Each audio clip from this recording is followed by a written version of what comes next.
So we've got just a little bit of time. If you're just getting set up, all you need is a mat, so some sort of yoga mat or towel or blanket to lie down, and maybe have a small pillow nearby just in case for some extra support. Okay, so with that being said, I'd like to introduce myself. My name is Allie. I am a doctor of physical therapy and a nationally certified Pilates instructor. I've been practicing here in the Boston area for the last 5 years. I recently opened my own practice in this area a couple of months ago, and I've been working with the Community Online Academy since its beginning 10 weeks ago. So I'm excited to offer the program for you guys today. This is a 5-star class, so a nice intimate size, and we'll have a 30-minute program on lower back pain. The class is going to be mostly movement-based, so some stretches, some strengthening. We'll talk a little bit about ergonomics. The topic today, I kind of change this every week, but the topic today is about how to squat and bend over safely and with good form. So we'll talk about that, and then I will save some time for questions that you guys have at the end. So one thing I want to emphasize before we start is that this class is designed for you and for you guys to get the best experience out of it. That being said, your back is different than mine. It's different than your neighbors. So please listen to your body. I offer a lot of different modifications throughout this class. Take them. It's okay to take a modification, especially if it's something that feels better for your body. So the point of this is for you to leave here feeling a little bit better than you do right now. So with that being said, we're going to start lying down on your back. So you can find a comfortable position to lay down. And if when you come onto your mat, having your legs totally flat is a lot of pressure on your back, you can always bend your knees. So just find a comfortable position. I'm going to stay seated just for the beginning so I can cue you guys a little bit on breathing. But find a comfortable position to lie down. So I know for a lot of you, this is you're partway through your workday.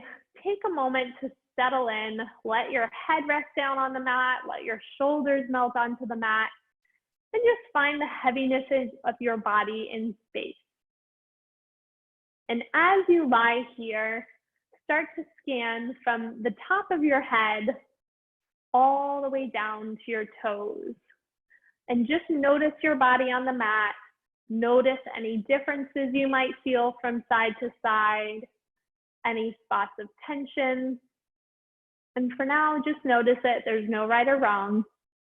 But as you notice how your body feels on the mat today, see if you can tune your attention to your breath. And I'm going to ask everyone to take their hands right to the front of your rib cage. And once your hands are on your rib cage, see if you can actually feel your rib cage opening and closing. So I bring the hands to the ribs because our rib cage connects to our spine. It connects to our thoracic spine. So we start here just focusing on breathing, but even this breath alone can actually create mobility in our spine, and it can relax some of the muscles around the lower part of our back. So feel your rib cage open into your hands, and as you exhale, feel the 2 ribs glide closer together. Try 2 more breaths like that. I'm going to join you guys down on the mat. And 1 more breath here, opening the rib cage out. Good. So now go ahead and bend your knees if they were all the way extended. And we're going to start to introduce some movement into our low back with pelvic tilt. But I actually want you to keep your hands on your rib cage. So just feeling your ribs here, start to rock your pelvis front to back. So if you could imagine some space underneath your low back, you're just gently rocking to close that space and then open that space. Now, the reason I have you keep your hands on your rib cage is because I want you to feel the movement happen from your pelvis, from below in your lower back, not necessarily from your ribs. So try and isolate that motion down to the lower half of your spine. And that might make your movement a little smaller. That's totally fine. I just want you to work within what's comfortable for your body. All we're trying to do here is just introduce some gentle lower back movement. We'll do 2 more like this. And then last time, settle somewhere right in the middle. Now walk your feet together, knees together, and allow your arms to rest out at your side. We're going to start to add rotation in. So now gently let your knees rock side to side. And you're only letting your knees go as far as you can without feeling any soreness, tenderness, pinching, or pain in your back. And I want you guys to try and keep your knees together. That's what will help send the stretch to your back and not into your hips. And it's okay for your hips to lift here, but I want you to keep your shoulders down. So nice and easy. Hopefully, as you move a little bit here, it starts to feel more comfortable to go a little bit farther. Good, guys. We'll try 3 more just like that. And 2 more. And 1 more time. We're going to settle right in the middle. Awesome. So we're going to set up for our first strengthening exercise today, which is for our core. And think about our core is what supports our spine all day long. It supports our spine standing, sitting, walking, going up and down stairs. So it's working a lot. So when we do this exercise here, the goal is actually to keep your spine still. So I'm going to have you keep your hands right on the front of your belly and your trunk, so you can feel that as we start to move the legs, your spine doesn't move. So keeping your hands there, can you lift your right leg up to a tabletop position?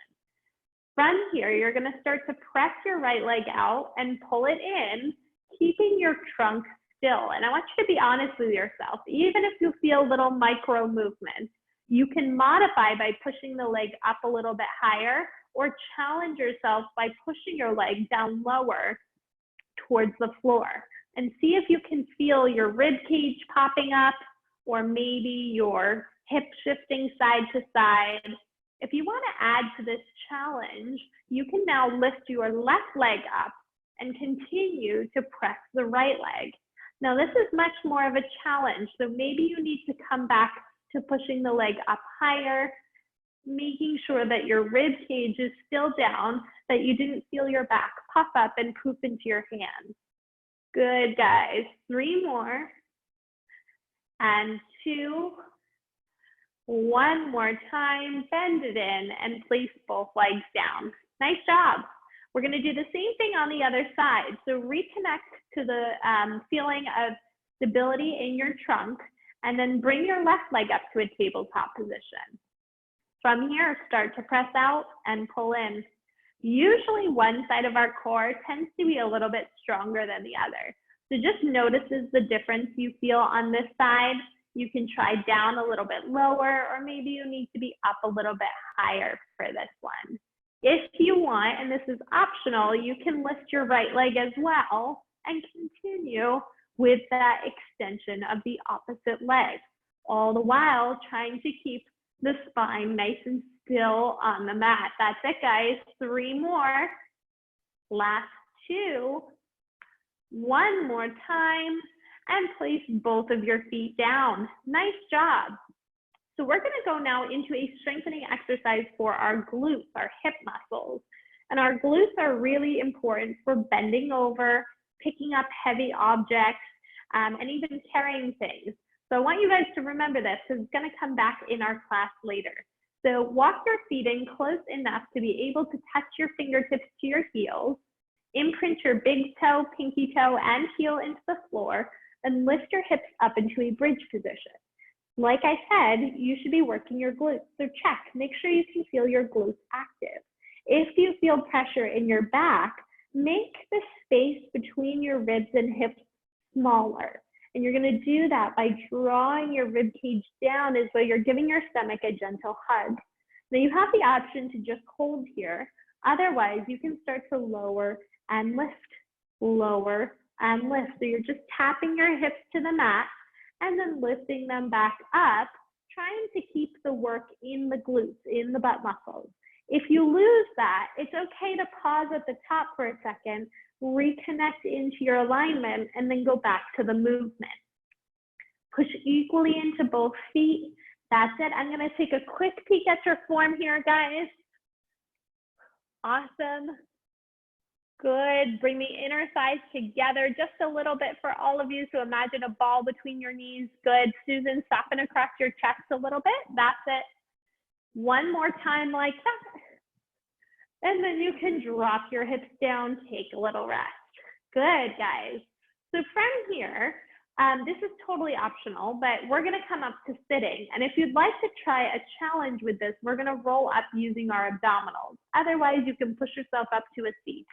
So stretch your legs out long, reach your arms long overhead, take a big inhale breath. As you exhale, curl your spine up one vertebrae at a time, coming all the way up to that tall position, and you made it. Nice job. So that's a good practice of how our core helps to create movement. So from here, we're gonna go over to an all fours position. When you set up in an all fours alignment, you want your hands directly underneath your shoulders, knees directly underneath your hips. If you have knee sensitivity, this is a great place to grab your pillow, give yourself a little extra padding, or roll up your mat a couple of times. If you have wrist sensitivity, you can come onto your forearms and do this whole set. So what we're gonna do here is start to stretch our hip joint. And we're gonna do so by drawing circles here. So our hip joint is a ball and socket joint. And I think the easiest way to imagine it is like a golf ball on a golf tee. So it can actually spin in a circular direction. So that's why we're using these circles here to be able to access all angles of our hip mobility.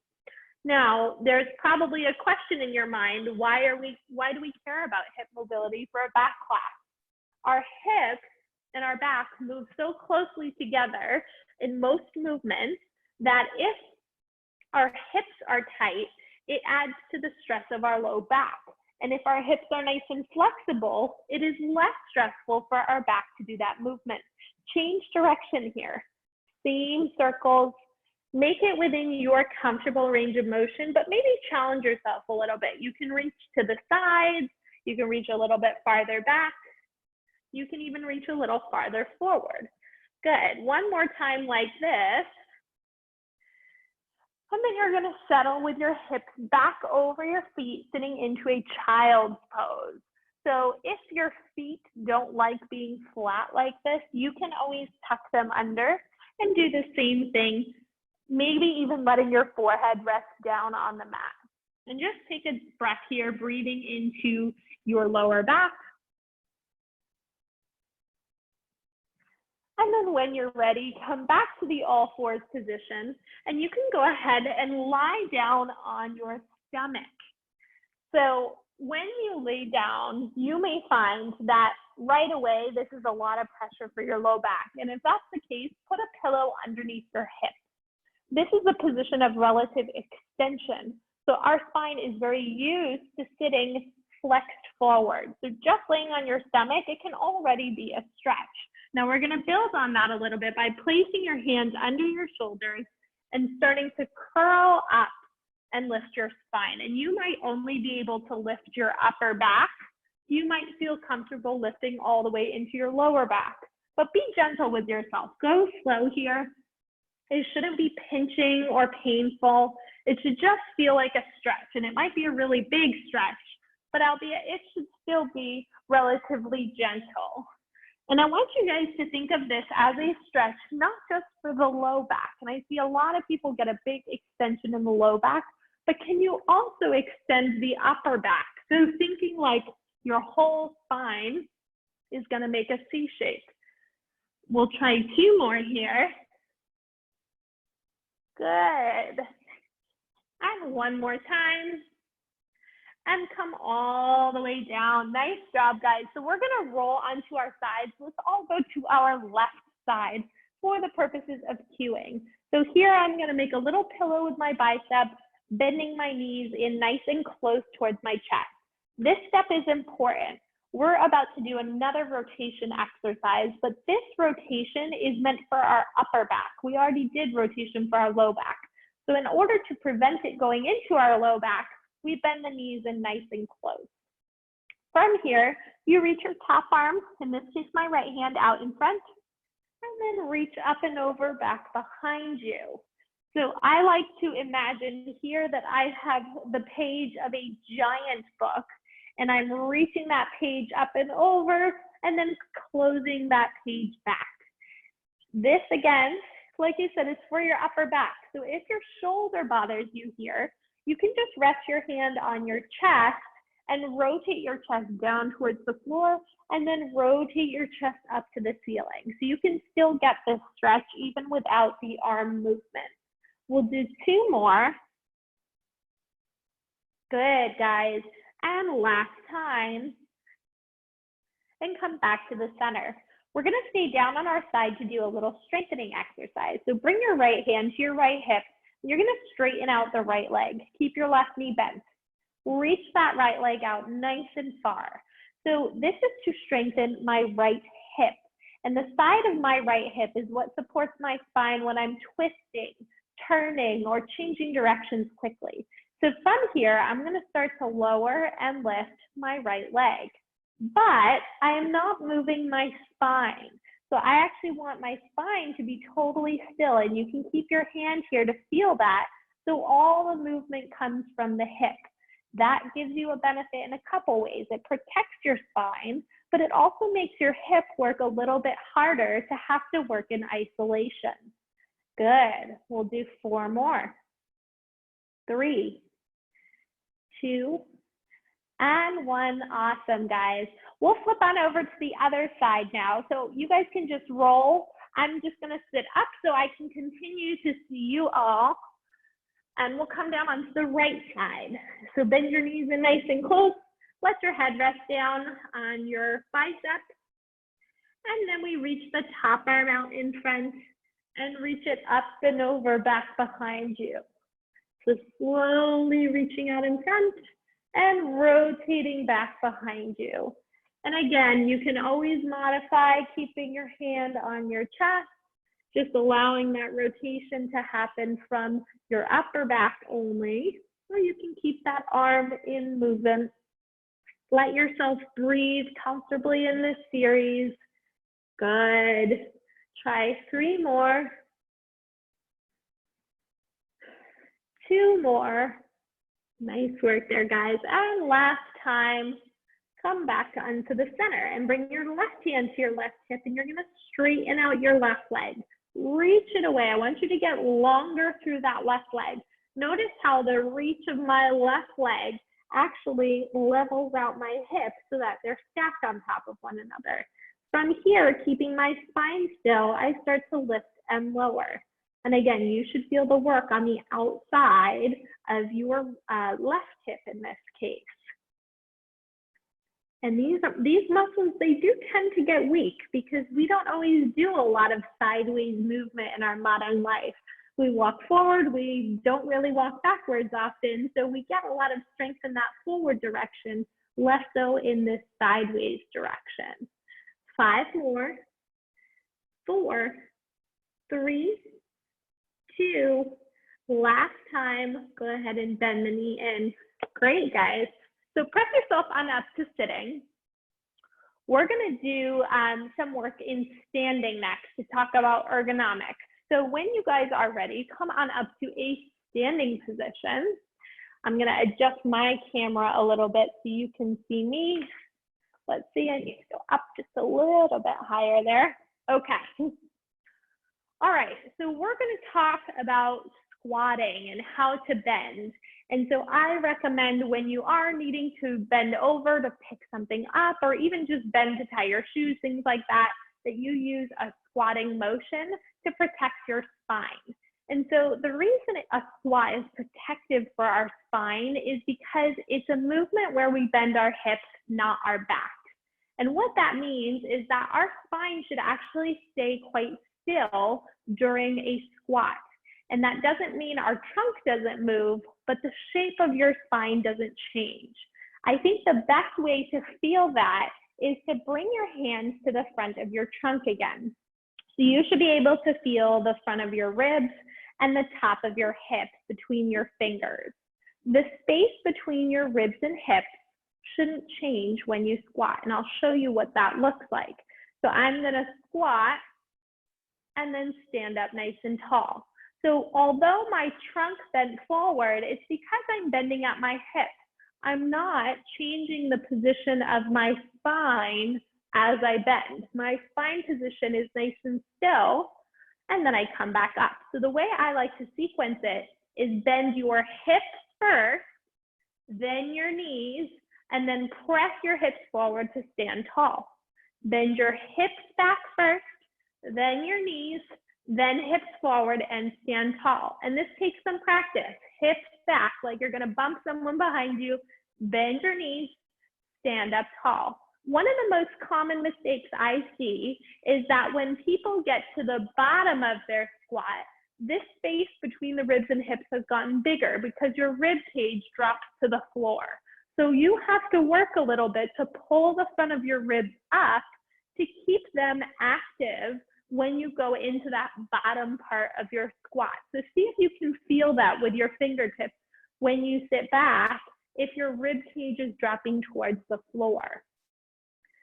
Another thing I see, and I think this is common in the videos, is that when you squat down, your head is lifted. Remember that your head and neck is an extension of the rest of your spine. So it actually puts the rest of your spine in a crummy position if your head is lifted. So when you squat down, you want to let your gaze come down to the floor. When you stand up, you pick up your gaze to straight ahead. So I'm going to take a peek at everybody's form here. I know squatting is something that takes a lot of practice, but give that a try. Good, Megan. Nice, Martin. Excellent. Paul, separate your feet a little bit. Give yourself a little wider base of support. Awesome. Good. Nice, Sandy. Nice range of motion. Susan, that looks good. Derek, excellent. Let your chin come down just a little bit. You can let your head drop. Good. Kristen, you can actually bring your feet a little closer together. Nice job, guys. And hopefully you can feel that that is more comfortable for your back to keep it nice and still.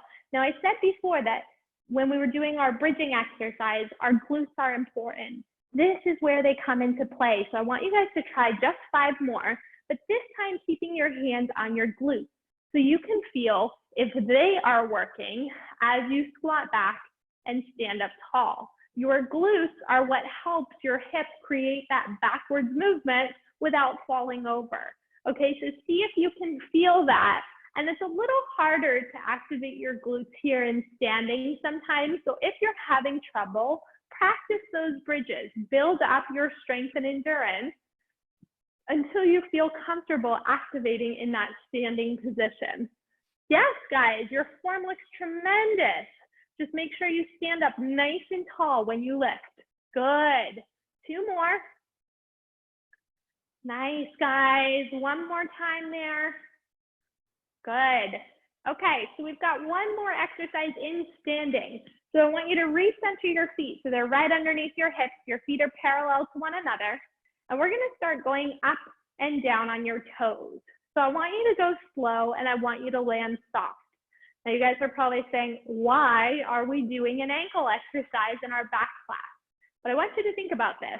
When you walk, when you run, and certainly when you go up and down stairs, your foot is the first thing to hit the ground. And so it does a lot of shock absorbing for our body. And we want our joints to do shock absorption so our back doesn't have to experience as much impact and load. So our calf is the first thing that does that. So I like to imagine here that I'm lifting and lowering my heels on a sheet of glass. If I land really hard, I'm gonna break the glass. So you wanna go nice and slow. And I think you can feel pretty quickly how challenging that can be and how tiring it can be for our calf muscles. So if you can build up the endurance as well as the pliability to be able to land softly through your feet, your spine is getting less impact throughout your day when you're moving. So it's just a little something you can keep in mind. I love this exercise because you can do it while you're cooking, while you're cleaning. You could be standing in line somewhere. I know we're all standing in a lot of lines these days. So keep this in mind. It's a good little trick to add in throughout your day. So we'll try a couple more there. Good. And last time. Awesome. And take a little rest, shake it out. Nice work, guys. So what I hope you guys take from this class today is that you don't have to do all 30 minutes of these exercises every single day all at once. But I hope that you learned a couple of exercises that you were back liked, or you felt were really beneficial for you that you can integrate throughout your day. So what I recommend is trying to do maybe 1 or 2 of these exercises every hour or 2 throughout your day. And it doesn't take a lot of time. It might take a minute or 2 minutes, but breaking up your day in little bits and pieces makes a big impact over time. Our spines don't like to stay still. So even if you were to find the most perfect ergonomic setup, if you sit still for 8 hours, your spine still might be a little bit cranky. So adding in little movements just breaks up the day, but it also helps to keep your spine warm, flexible, and strong. And so it doesn't have to be a high volume, but that frequency does matter. And I hope that you can use little pieces from today to help build up the support that your spine gets and to minimize the amount of pain you're getting. So with that being said, I want to make sure I leave some time to answer all of your questions. Since we have a nice small group with the 5-star members, you guys can go ahead and either write them in the chat, but you're welcome to unmute yourself. I just want to make sure that I give you guys that. Yes. So you're welcome to unmute yourself and ask any questions that you have about back pain or about the class today.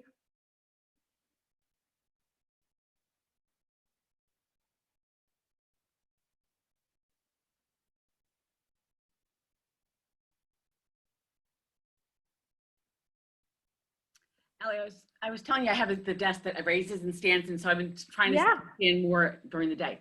When I'm standing, is it good to stand on both feet all the time, or shift weight from one foot to the other? Maybe lift a foot, like, you know, because I also have like a bar under the desk that I could put a foot up on if I wanted to. Yeah, that's a great question. So what I recommend when people have standing desks that they're going to be standing at for a prolonged period of time, let's say more than 30 minutes, I recommend that you stand on a more compliant surface, something like a fatigue mat or even like a foam pad that you might use for balance in physical therapy. Those compliant surfaces make you do little micro movements so that you're constantly shifting your weight from one side to the other. And it does it subtly and subconsciously without putting a lot of stress on your joints. I will say that it is a little bit more work physically for your body to do that. So you may need to build up some stamina and endurance to, say, stand on one of those surfaces for 8 hours. I would start like an hour at a time, but that's a good way to shift the weight without it being really, really stressful and without you having to think about it. Okay, thank you. Great question though. Any other questions that you guys have? Hey, Ellie, are you going to put the videos back up on that page? Yes, and actually that's, so this week they have reformatted that video recording section, and now there is a general video hub. And so I'm gonna go ahead, I'll pull up the link right now, but the video hub has all the videos for the last 10 weeks, and then this week is gonna be posted as well. And you can search for me as an instructor, you can search for the class type, and you'll see those all come up. So let me put that in the chat right now. And that way, if you guys want to go back, rewatch this, reuse this class later, it's available to you. So it's going to be posted. Oh no, I sent that to only one person. Sorry, let me send that to everyone. Okay. They're going to be posted indefinitely. So you guys can watch those programs sort of at your leisure as much as you would like. Great. Yeah, of course. Any other questions you guys have?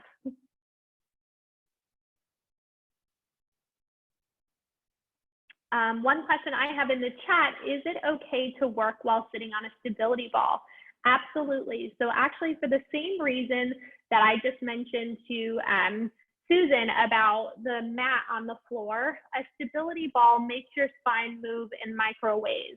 And like I said, because our spines don't like to stay still, they often do respond really well to sitting on a ball like that because you get little bits of movement. It is really tiring though. The ball, I will say, is more movement than even just standing on a squishy foam. So you may need to also build up some endurance to that and work it in slowly to be able to do that for your whole day. But it is something I do recommend.